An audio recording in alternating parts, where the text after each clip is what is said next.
Busy, update muna kita. Balita sa Tacloban. Matapos ang malungkot na insidente ng pamamaril sa isang paaralan, hinihimok ng ilang mambabatas na suriin muli ang batas sa juvenile justice. Kasama rin sa mga hakbang na tinutulak ay ang pagpapabuti ng seguridad sa mga paaralan at ang pagsasagawa ng investigasyon ng CHR para matiyak na protektado ang karapatan ng lahat ng sangkot. Update para sa mga gamers. Pansamantalang ipinagbawal ng CICC ang laro na Gorebox matapos itong may ugnay sa isang insidente ng pamamaril sa Tacloban. Sinasabing nilaro ito ng isa sa mga menor de edad na suspek bago ang insidente. Patuloy na iniimbestigahan kung paano ito posibleng nakaapekto sa kanilang asal. May bagong development sa Tacloban school shooting.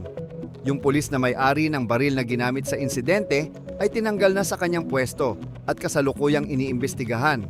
Posible rin siyang maharap sa summary dismissal dahil sa nangyari.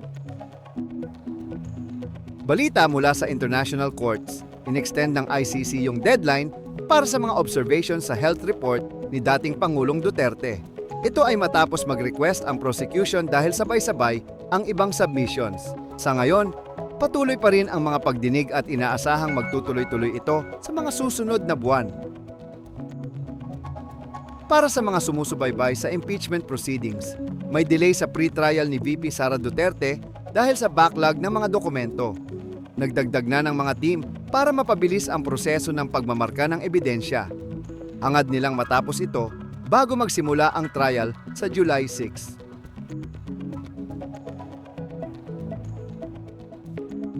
That's your quick catch-up. I-follow mo kami sa News Today PH. Ingat!